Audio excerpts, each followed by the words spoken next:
Several people have asked me to offer commentary on the up-and-coming new version of The Lord of the Flies, which is to include an all-female cast. That is to say that the traditional all-male young cast of boys that, for example, had been filmed in the, I believe it was 1990 version, this will be replaced by females. Now, the fact that this had been contemplated and apparently will likely be executed, that is, the production of this film, is not terribly surprising because we've seen these trends before.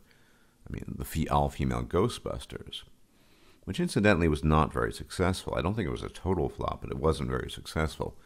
And I want to tie this into a related point.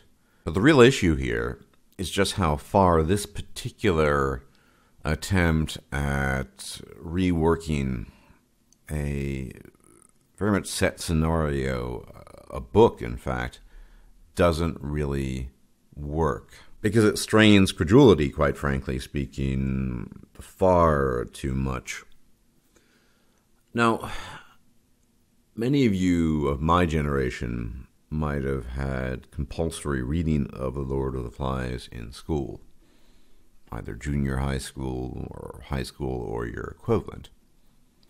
And for those of you who don't know, and I'm assuming you do know, but I will nonetheless give an outline, Lord of the Flies was a book, a novel by an English author, William Golding, that is fictional, although hypothesizes a scenario which could, in fact, take place, of a wartime scenario of a bunch of young boys, prepubescent boys, who are the victims of a airplane crash, and they get stranded on an island. And long story short, there is a lot of infighting and hierarchical conflict. One of the boys, Piggy, is killed, and a lot of savagery. But in a lot of ways, I'd recommend you read the book. I don't really want to spoil the entire synopsis, so there you have it.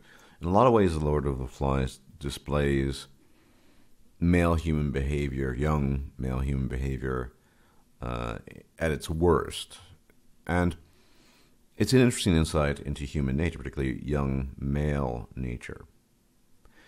And the reason why an all-female Lord of the Flies strains credulity and suspension of disbelief, frankly, to the point where it's a bit unbelievable, is because of just how odd it is. Now, there are different types of fantasy genres out there in the world, or fictions, rather, fictional settings, fiction types. I mean, there's Western fiction, horror fiction, science fiction, fantasy, historical fiction, and I'm not sure where I would necessarily place Lord of the Flies. It's definitely a type of allegorical novel. I guess you could say it's allegorical fiction, but it takes place within a setting that is based in reality.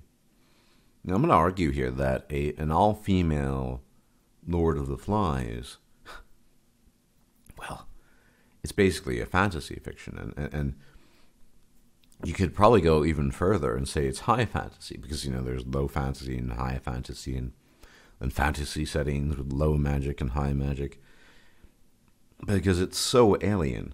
Women simply would not behave that way. You might get the odd female who would, Naxalt or Noalt or whatever, but it's just bizarre and strange. And there's a real financial quandary here, too, because we know that Ghostbusters, all-female Ghostbusters, wasn't particularly successful. Why would a high fantasy setting, such as a female Lord of the Flies, bring in the revenue that would be required for a AAA film? I don't think it would. And I want you to imagine a similar scenario, equally absurd, that simply wouldn't happen for all kinds of reasons. Now, many of you might know of Jane Austen, the female author who wrote in the 19th century and late late 18th and early 19th century. Basically, women's issues of the time, and it's regarded as high literature by some. And these period pieces that have evolved from that, that is, films, mostly on television, but also outside. Hollywood's made some of Pride and Prejudice, for example. Now, Pride and Prejudice, which I was forced to read in high school, so I do kind of know the plot and outline. I've never read any other of the books. Features one Elizabeth Bennet, who's, your typical female at the time, or not, maybe not so typical, looking for a suitor, and it's basically a novel of the trials and tribulations of this female and her involvement with a Mr. Darcy and all this nonsense. Now, I want you to imagine a Jane Austen novel with the reverse, where it's a Mrs. Darcy and Elizabeth is a male, and just how ridiculous that would be.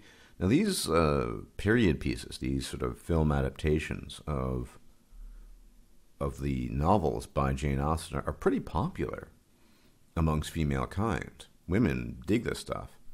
I mean, they're a version of a chick flick.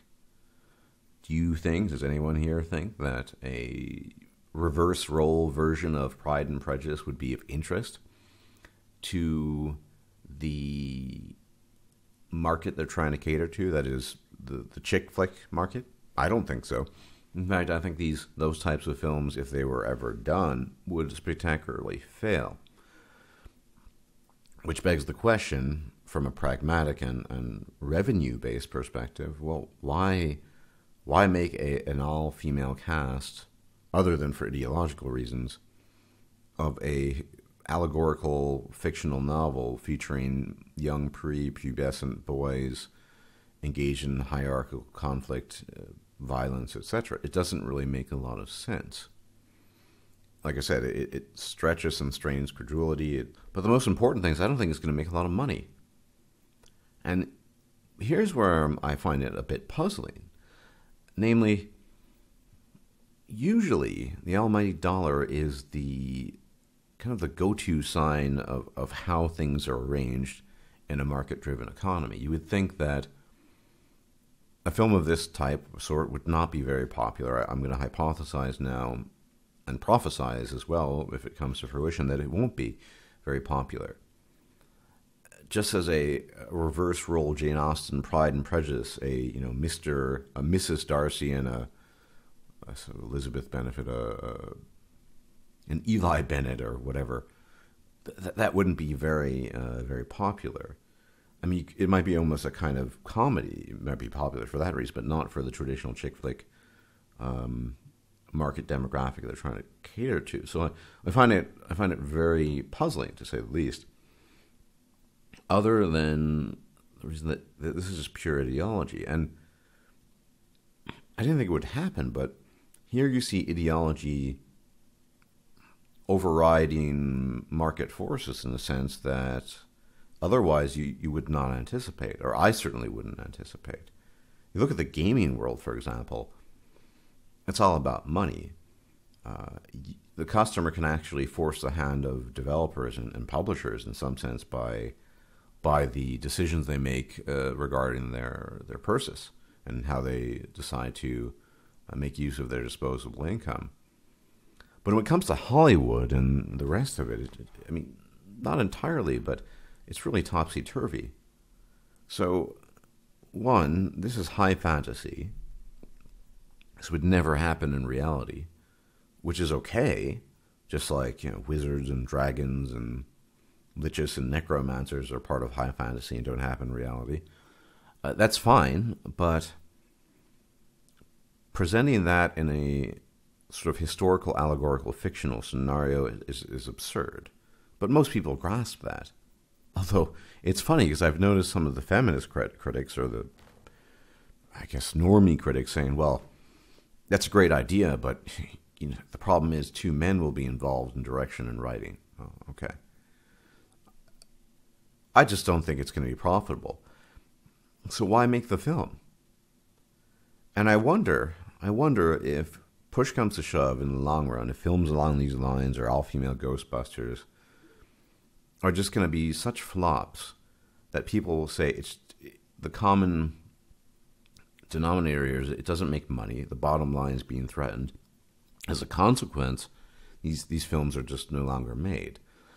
And I would hypothesize potentially that in the long run, as feminist trends or normie trends regarding, in particular, sex relations and the perception of the sexes, as these become less and less popular, that the bottom line will be threatened in producing films and fictional scenarios of this sort. And who knows, maybe as a consequence of that, we will see some pushback, but it will not be because there's a good science or anything like that. It'll be because, well, look, guys, this all-female Lord of the Flies didn't do too well. We can't really risk this and make this type of film anymore. So good luck in all your future endeavors. Anyway, I don't have a lot much more to say about this topic. It's not that interesting, but a number of people ask me what my thoughts are. So, there you have it.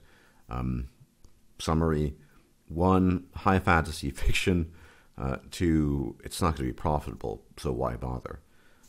Unless you're into a reverse role, Pride and Prejudice. Everyone take care, and with luck, if I'm still alive, and hail, more to come. Bye-bye. If you liked this video, please like, share, and subscribe. And if you enjoy my content, please consider making a donation or becoming a patron. Thanks for watching.